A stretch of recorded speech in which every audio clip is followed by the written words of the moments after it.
Hello and welcome to a Smurpy video, and today we are looking at Boom Studios Power Rangers Unlimited The Death Ranger, a very anticipated prelude to some of the events that are currently happening in Power Rangers, and going to climax in Mighty Morphin Power Rangers 100 at the end of September, which I am very excited for.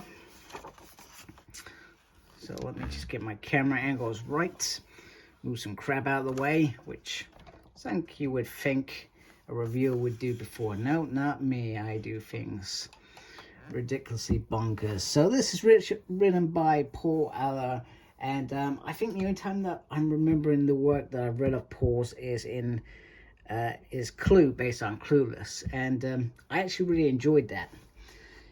I think he wrote that. At least I hope I have, or else I've just embarrassed myself.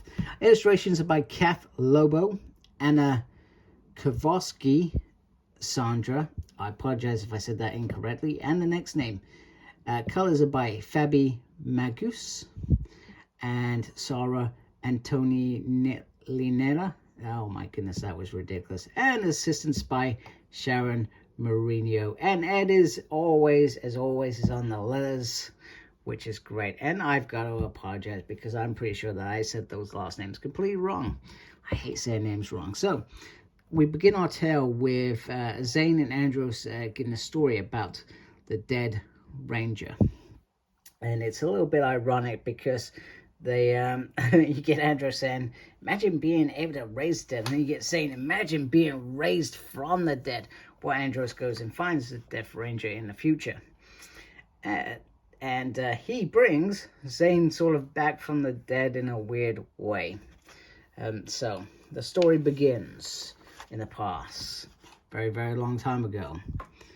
And they are fighting this humongous creature in their tiny little Zords. 11 is around back there, which I think is great because I feel like there's going to be moments in the story that result in what 11's personality was for a long period of Mighty Power Rangers before. Obviously, it gets blown to smithereens by Draken. Anyway, so they're fighting him, and the Gold Ranger gets sort of damaged, etc. However, the Gold Rider is fine, and he's called Sparkus. Sparks? We're going to call him Sparks. And they are fighting Sister Supernova, who is a tyrant powered by the remnants of a dead star. And when she fires her powers, it almost makes her a little bit weak. However, she is not completely invulnerable, but they managed to destroy her or power her down. So they approach and they use what we've known in the future as the containers to take her back to Safe Haven. And great thing about this is you only see the 3 Omega Rangers at this point. However, there are 5 of them, and 11 acting as the little hand thing on their ship, which is pretty cool. So Puffy, I'm gonna say it like that, is sort of like the big, strong Hulk smash kind of dude in the thing, etc. And he would like a break because he is tired. But they're not going to get a break. They're Power Rangers. Meanwhile, 11 apologizes for his research, etc., not being quite the way it was.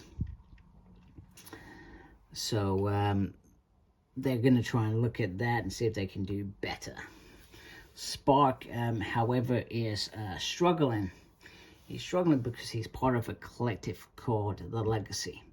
And this one is called Hazza. And the thing with the Legacy is when somebody dies, that collective goes into them as a sort of afterthought. Now, I think a big moment that irritated me about this bit is that Hazza says that she talks about ghosts, she talks about birds, she talks about dogs. This is a planet. I feel like Paul could have used a bit more imagination and created something completely different, but he took human words, etc., and creates, and it just made it seem less powerful as it could have been in my mind. But nonetheless, Paul is only human, and I'm only human, and perhaps I'm being a bit too hard on the writer, but he's done well creating all these other creatures to create this origin story, or aliens, yet he can't seem to create new sort of animals or whatever they call it in other worlds, etc. Anyway, the planet is getting attacked, etc. And 11 has got it wrong. She was not called Sister Supernova. She was called a Supernova Sister. And their family. So they go to Morph. So we got Omega Sun Power. Omega, before she gets the water, she is stabbed. Hazard is stabbed. She is dead. So the Rangers are up against it, and it was pretty much, let's fight now, we'll mourn later. And Gold Ranger says, what's a mourn? Because he doesn't know what it is. So the Rangers ask that, and she explains that, well, each alien race has different concepts of death, etc., and how they deal with it. So she is buried to nourish the ground, etc. And they ask, will Spark be okay? Spark seems to be a bit distant there. They're not sure at all. So they're all struggling to deal with this in their own way. So one throws herself into her work. Spark sort of starts experiencing grief in terms of crying. And they're all struggling in their own ways to get Hazard back. So Param is approached by Spark, and in his mind he's saying that he loves her, and she's gone without any warning. I wasn't prepared for this. It was brutal, it was stupid, and we're Omega Rangers, we should be stronger than that, better than that. He starts losing control a bit, and he is confronted, and he is told there is no solution to death. Now this is where perhaps things change for Spark, because he realizes that, wait a minute, there's got to be a way to cheat death. There's got to be a way to fight it. So they all lose themselves in the grief while Spark is focused on saving his friend by reaching out into the universe. And they finally get a mission to go on. So they go out to save the day, etc. And they all debate whether they're ready or not. And the Red Ranger makes a decision, and they go. We're going to have to make sure that we're ready. And they face the Galactic Maw. And the thing with this isn't just a creature of mouth. This is a portal to another universe. And he reaches out to Omega Gold, who gets close. He says, you have the tools you require. You have your intelligence. You have your determination. And you carry it on your wrist. You only need a little help. Let me help you. And but he doesn't get caught out. He starts fighting, etc. And they your journey's at the end to this creature, etc. And they put it in a container while it's distracted, etc. Now Spark, his question on securing this victory, why did you get so close, etc. And he says, you know, we have long range energy weapons that we could have fought this creature for a little bit longer, etc. So Spark carries on with his experiments, and he wants to prove existence wrong. And maybe this stems back from the fact that he's never lost anyone properly in his universe. They've always been there with him afterwards. So maybe that's why he is so determined to get past this, etc. And he manages to bring life back, and he is ready to do the next step in bringing Hazard back. The other Rangers go to speak to him about his strange behavior, and then they start finding the breadcrumbs, etc., which is a picture of where their friend was buried. And she is alive. Let's welcome her back, he says, you know. But he's doing all the speaking, and he's saying that she's weak from her return. He says, this is why Galactic Man called to you, he called to you to control you, etc. He said, no, I called to it. I did that to help us return to, some sort of power. And, they can see that he's been manipulated, or he's manipulated them.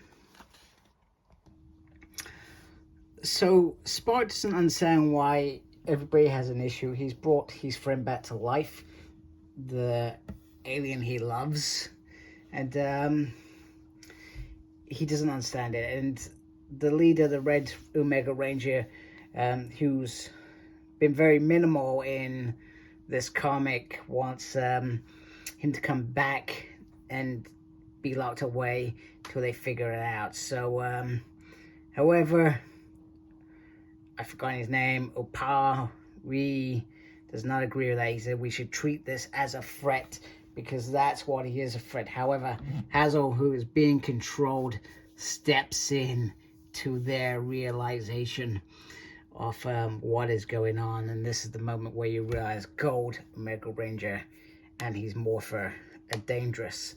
And he says we can bring anything back with our powers. More help me draw it out, etc. Let me show you. And I believe this, well, I say it's under the tree, but I guess this is where all are buried. It's like a cemetery for them. So all the dead starts coming up, and the Red Ranger tells them to morph. So they morph into action, the three of them. And they are facing these undead, but these undead are strong. And the Black Ranger apologizes to Hazel as well. But unbeknown to the Gold Ranger and his control, is Hazel was slowly fighting against it and attacks him. Or as Paul refers to the Gold Ranger as them in the book. So he does that, attacks them, but he loses the blaster, ends up getting shot at close range, breaking that bond, and the dead start falling and life starts returning to normal. He's lost control, much to his failings, but he's told you should never have had it, Spark, my dear friend. It's time to let us go.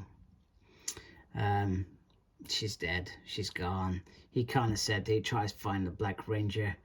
Death cannot win. It's not enough. So, like most things, he turned to the dark side because his love was dead. There should have been a story in Star Wars. My son would love that. I've thrown a Star Wars thing in here. With Padme actually dying, the fear of him sent Anakin to the dark side. Same with Spark. He just couldn't cope with the realization that she was dead. He wants her to stay. It's not how it works. And she says to him in her final moments, and this is life. It's stupid. It's cruel. But it changes nothing. This is how it works.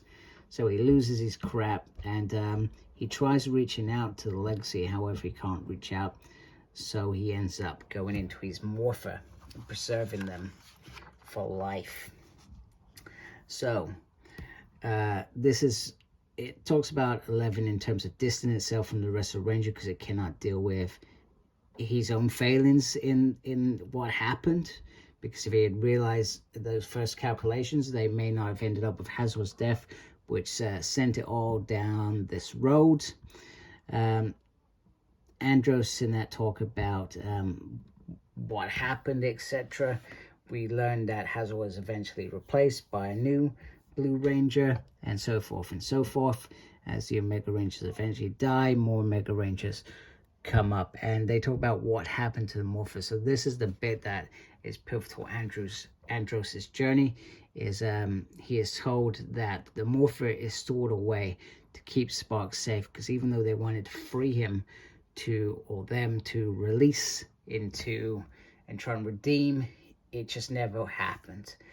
So they kept Death safe from Spark, and that leads us to this pivotal moment where if Spark had more time, perhaps could have found Death. So this story clearly shows to Andros that Spark didn't have full control over Death, and this Death that's come out feels, rather than feeling like the resolution that was at the end of this, feels very bitter, very dangerous, etc. And I'm looking forward to what mischief Spark Death causes.